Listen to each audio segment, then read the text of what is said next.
Welcome to Samaritan Counseling's 18th annual luncheon and our first virtual luncheon, and hopefully our last. We miss the excitement of an in-person event and the opportunity to connect with you face to face, but we are so happy that you could join us today online. My name is Marlene Petro, and I'm privileged to serve as president of the Samaritan Counseling Board. And I'm Linda Calvert, the Associate Executive Director at Samaritan Counseling. Who would have thought 1 year ago today, when we had to cancel our in-person luncheon at the Palm Center, that we'd still be in the midst of the pandemic? With all the struggles over the past year, there have been many interesting and hope-filled learnings. We've all learned how to fit our lives into a virtual world. We've attended church and school and doctor's appointments and meetings without leaving the comfort and safety of our own homes. And even though we already knew it, we at Samaritan have been reassured that we have the most incredibly generous and thoughtful friends and supporters that an organization could possibly dream of. We are truly grateful for all of you. Today, we'd like to fill you in on what's happening at Samaritan Counseling and share how your generous gifts are at work as we serve those in our community. You'll hear from our counselors, clients, staff, and also from our executive director, Rick Howell, who will speak today about mental wellness in today's world. Statistics show that at any time, 20% of the population is experiencing a mental health condition. Over the past 21 and a half years, Samaritan Counseling has been here to provide excellent, professional, spiritually integrated mental health services to those in need, despite their ability to pay full price for much needed counseling. If at any time during the presentation you feel compelled to provide hope for our uninsured and underinsured clients by supporting our Client Assistance Fund, just click on the button on the right-hand side of your screen. Our goal for this year's luncheon is to raise $150,000. This will allow us to provide over 3,500 counseling sessions. Believe it or not, our plan for this year is nearly 16,000 sessions in total. Therefore, proceeds from this event will cover about 25% of our annual need. As we grow in our community, we connect with many more men, women, and children in need. Part of this increased connection is a result of the great work being done by our new Community Care Director, John Gregory. He will now fill us in on all the work he's been doing to connect with community partners. John? Thank you, Marlene and Linda, and thank all of you for joining us today for our virtual luncheon. As the Community Care Director, I'd like to take the next few minutes to give you a behind-the-scenes look at how Samaritan is transforming lives in Sarasota and Manatee counties. Since moving from a board member position into this staff role last August, my task has been to deepen Samaritan's existing partnerships and to create awareness about our services and pursuing more impact through 4 community organizational partnerships. They include churches, nonprofits, businesses, and schools. Right now, we're going to hear from a few of our clinical staff giving examples of how we are already partnering with churches and nonprofits. Currently, Samaritan has 9 church partners who provide office space where our counselors can meet clients. These churches include 5 in Sarasota County and 4 in Manatee County. One of those churches is Sarasota Christian Church, where Counselor Ross Thompson sees the majority of his clients. So let's take a moment to hear Ross describe how valuable this partnership is to him and how it allowed him to serve his clients through the shifts caused by the pandemic. Really grateful to share. It's been an amazing year in 2020. I've had meetings with people outside in group rooms and then finally back in my office. And the ability to adapt has been what's allowed me to continue to meet with people. It's been really important in the relationship with Sarasota Christian to be able to be equipped because of the support of the church. Because of that, I've been able to first meet with kids outside who were cooped up inside, and the value of that was tremendous, as well as opening up a whole new aspect of counseling with them, where they could explore and express in ways that you can't really do in the office. that also allowed me to then move inside when we were allowed to do that and meet in group rooms where I could spread things out, often using toys and other things, so that I could be really safe in how I did that by cleaning, but also by spreading things out so that kids weren't cross-pollinating and touching things that other kids had touched. And then more recently, being able to move back into the office, having that 8-foot space between me and the kids, as well as the parents. And again, the adaptability. The final thought I have is that, all these things came at us we were not prepared for, but God equips us. And that's where the friendship with the church at Sarasota Christian and Samaritan has been really significant, because I could adapt in ways that other people couldn't. We want to thank all our church partners who support us in various ways. If you're uncertain whether your church has partnered with us, please contact us so we can reach out to your church leaders for a potential partnership. Speaking of reaching out, our nonprofit work expanded last year with a new partner. When we talk about partnering with nonprofits, the subject of funding is significant. Some nonprofits have funding to cover the cost of providing mental health and simply need personnel to do so. Others have neither. Our opportunity is to determine how to meet them wherever they are. And that's exactly what we did in starting our work with Easter Seals this past fall. Through our intern program, we were able to provide services to Easter Seals students. I'll share a word about our intern program in just a moment, but right now, let's hear from 2 of our 3 interns who serve Easter Seals and get a look behind the scenes of their work. It's an unbelievable opportunity to be there and work with them. I'm learning a lot. They function very differently than the kids that I work with in my private practice. So they are teaching me to think on a different level, to approach things differently, to meet them right where they are. They're just very loving, kind kids. They're so appreciative of the support that we give them. It's amazing to watch them come into a session and learn something and then go back to their classroom and want to show their teacher what they did that day, what they learned that day. And then to have them come back the next week and be excited to be able to use that skill in what we're doing. They're an amazing group of kids, and it's an amazing opportunity to be able to be there and provide this service for the kids and for Easter Seals. Yeah, I really enjoy working with Easter Seals. It's the best part of my week, being there twice a week. I learn so much from the kids, not only them learning from me. We learn how to have fun is the important thing, because they wouldn't come if it wasn't fun. I also get to interact with the teachers and learn from them and what they see with the kids. I love teaching them social skills. Behavior modification is a really big one in session, and self-esteem building is one that I do a lot. And then with the high school, I do a lot of vocational training with the kids. So teaching them life skills that they need, that the teachers and parents have said are kind of issues the kids are currently having, because a big goal for those parents is for their kids to be able to become independent as much as possible and be able to get a job.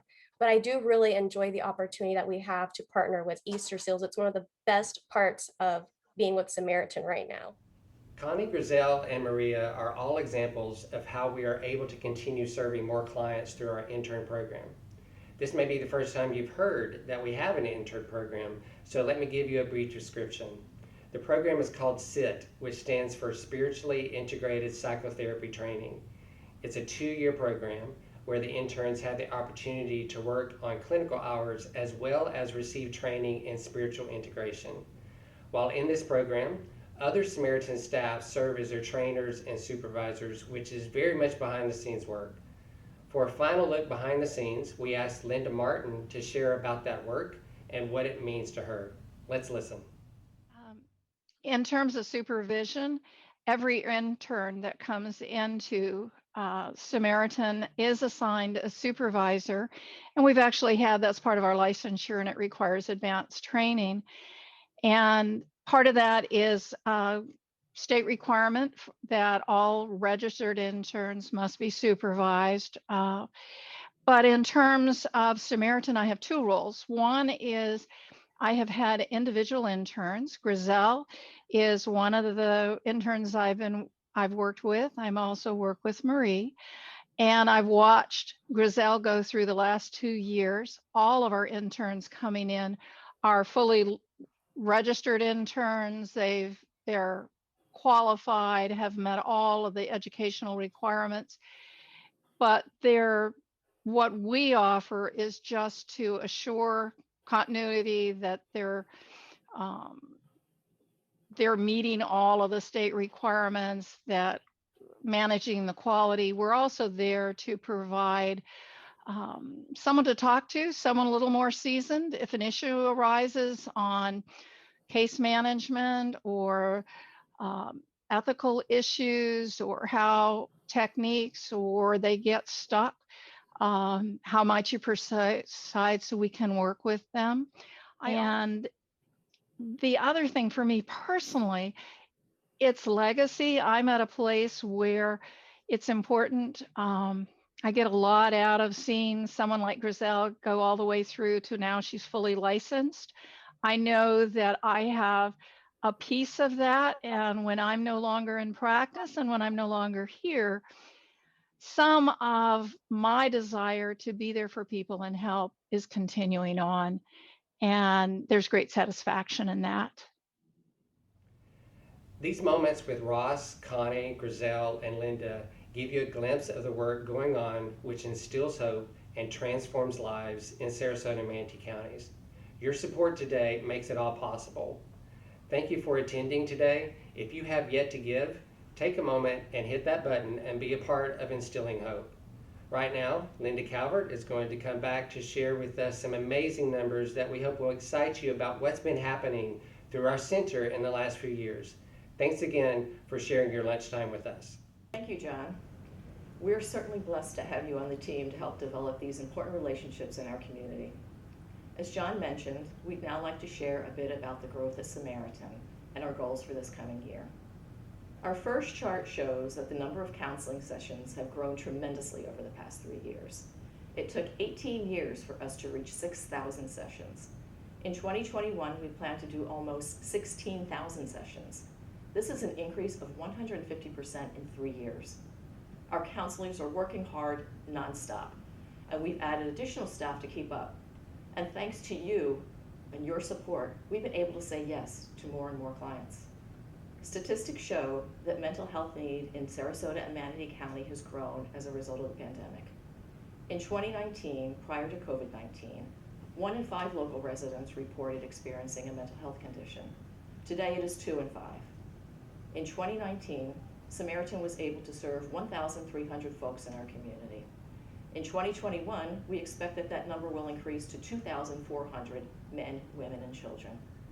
As you can see, even with a large increase in services this year, we are still only able to address approximately 2% of the need. This percentage is based on approximately 75% of folks wanting faith included in their therapeutic process, which is why they've reached out to Samaritan. And there is so much more work to be done. As we accept new clients, we must realize the fact that we must raise, on average, $45 for each session, whether the client is insured or not. This is due to low reimbursement rates from insurance companies, as well as serving those who are underinsured or have no insurance at all. Bottom line is that we need to raise over $625,000 just this year. Our goal for this luncheon is $150,000, and this will cover 25% of that need. As previously mentioned, we've increased staff to serve the growing need in our community. Today we have 23 counselors and 6 administrative staff for a total of 29 on our team. Just 3 years ago in 2018, we had only 10 counselors and 4 admin staff members. Samaritan has doubled in size to serve more than twice as many in our community. In summary, there are many parts of the Samaritan puzzle: our clients, our staff, our generous community of local businesses, partner churches, and foundations, and you, who are the centerpiece that completes our puzzle. When all these pieces come together, we provide hope. Your donations today, by clicking on the Hope button on the right side of the screen, will help us fulfill our goal and provide hope for approximately 600 men, women, and children in our community. And now we'd like to share a story from one of our clients, Alexis Velovich. My name is Alexis Velovich, and this is my story of hope.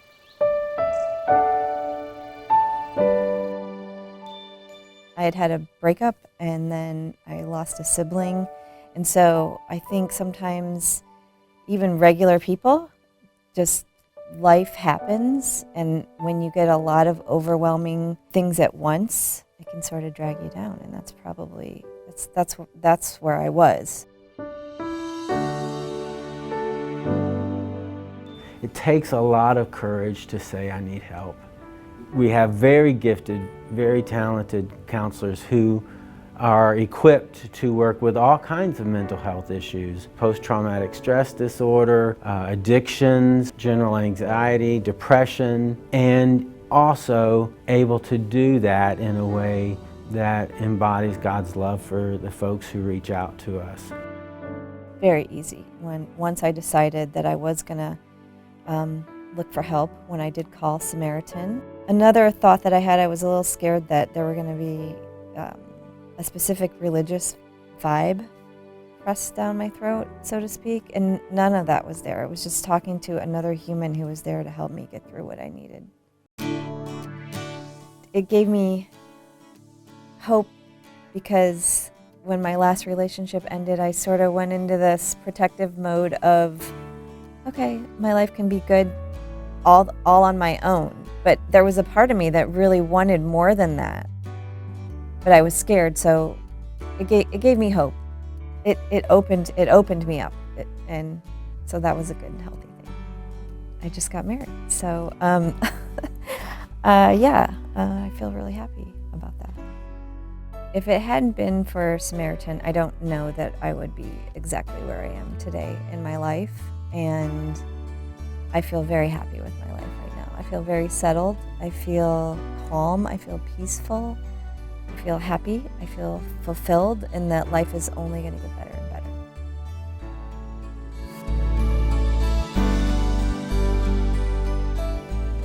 Hope. It's hope because there's not a lot of hope in the world today, especially in mental health. And Samaritan is meeting people where they're at. Samaritan is instilling hope and transforming lives.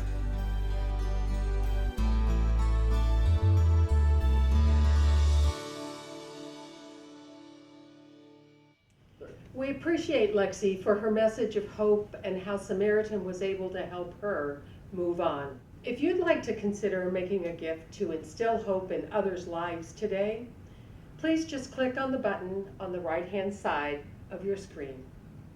And now I'd like to introduce to you a man who needs no introduction at all, our Executive Director, Rick Howell.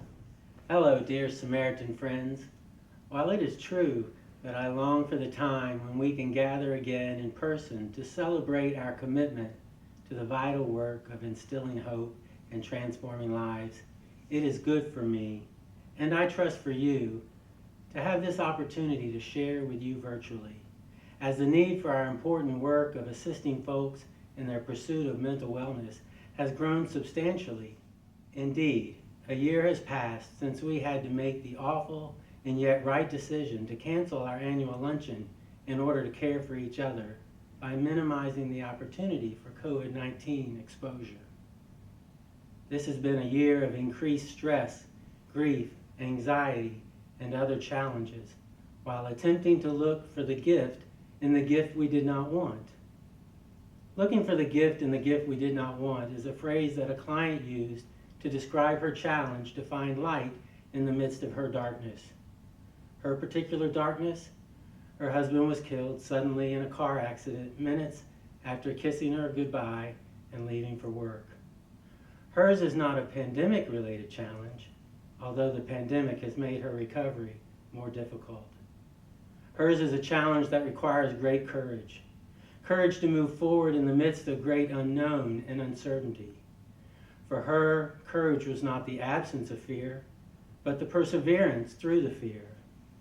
I want to speak with you today about this idea of courage, because I believe it is essential in the transforming lives process, which Samaritan asserts is core to our mission.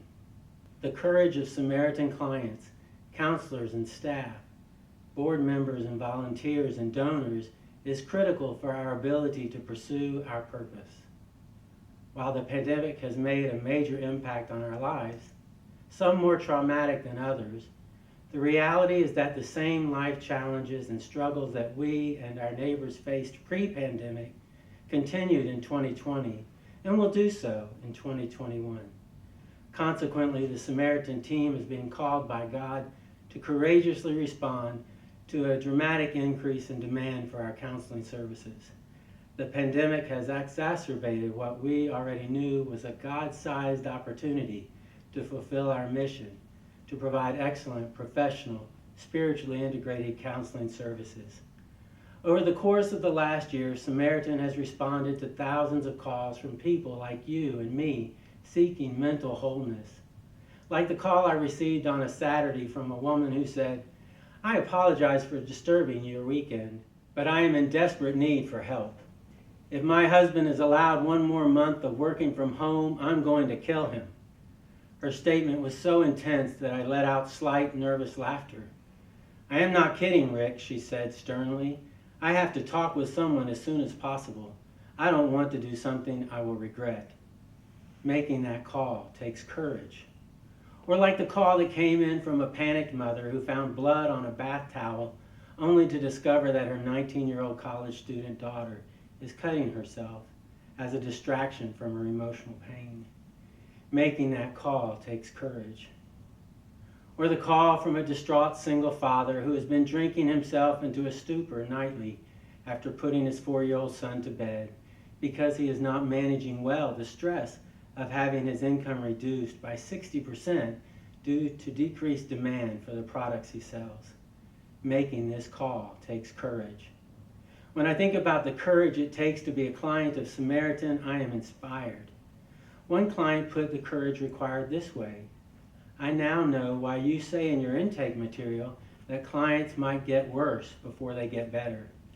I have found myself feeling emotions for the first time ever, having had the courage to discontinue my emotion-numbing, self-defeating behavior. But now I am left with the immediate challenge to develop healthy strategies for dealing with my emotions. I sure hope you can fix me, Rick, by the end of the hour." Fortunately for me, he disclosed a bit of a smile as he finished this proclamation. We both know it doesn't quite work that way. I saw a news report about an infant who had been born deaf. When he was about 10 months old, he was able to receive cochlear implants. The video shows his surprise and delight when he hears music for the first time. While I don't think getting in touch with one's feelings for the first time in 60 years immediately results in the happy dance, there is a hope that accompanies the real uncomfortableness. Getting in touch with our alienated parts is both terrifying and exhilarating. Samaritan clients are dealing with gut-wrenching, life-altering circumstances which attending to can be both terrifying and exhilarating. One recent new client said to me when I told him that there are no simple fixes, "You are exactly right. I have tried the simple fixes and they haven't worked for me. So here I am, desperate and exhausted from running away." Not only does it take a lot of courage to be a Samaritan client, it takes a lot of courage to be a Samaritan counselor or staff member. I include our staff because our intake coordinators have a very challenging role. Can you imagine spending 45 minutes on the phone listening to a grandma talk about her overwhelming fear that her 15-year-old grandson is on the verge of being expelled from school? Only to hang up and take the next call, which is from a terrified mom with 4 children herself, newly diagnosed with cancer. On average, Samaritan is bringing on 20 new clients a week, each with his or her own dramatic dilemma. Once the clients get scheduled, our highly skilled counselors begin listening to their stories. One counselor told me after a particularly difficult session, "I had nightmares about my client's situation for 3 nights in a row." Guiding, sustaining, and supporting Samaritan clients takes a lot of courage from our counselor. It is a powerful process, stirring up emotions within the client and the counselor. Just yesterday, while sitting with a father who was dealing with the tragic death of his son, we both found ourselves weeping over the tremendous loss he experienced.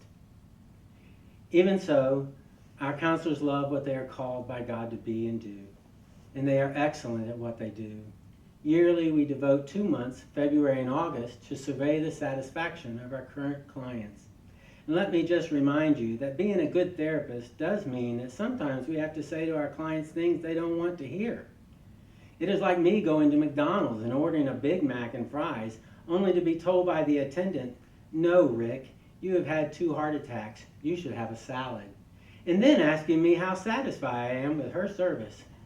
Our February survey results are in. 96% of responders said they would refer others to their counselor for help, with 81% strongly agreeing with that sentiment. Congratulations to the Samaritan staff. There are others on the Samaritan team that are vital to our mission, our volunteers. Being a Samaritan board member or volunteer also requires courage. Volunteers provide an essential role in the success of Samaritan. Research from the Serenity Institute, our national accrediting agency, confirms that a well-functioning group of volunteers, including the board of directors, is a key success factor. By the way, I am delighted to share with you that we just passed our every 4-year reaccreditation review in December, fully meeting 38 out of 38 standards. Financial oversight is one of the major ways that courage is critical for a Samaritan board member. They are responsible for guiding our organization, which inherently loses more money with each additional session provided, making oversight tricky. As has already been stated, we have to raise $45 per session. There are factors that are completely out of Samaritan's control. For example, insurance companies may choose to reduce the reimbursement rate for virtual counseling sessions or restrict some providers from their panels. These decisions can impact Samaritan greatly. Thus, when the board approved the 2021 budget, they were thoughtfully managing risk versus reward, seeking to maximize the services Samaritan provides while simultaneously making judicious judgments designed for Samaritan's sustainability. This is not easy and requires a great deal of courage. And finally, it takes courage to be a Samaritan donor.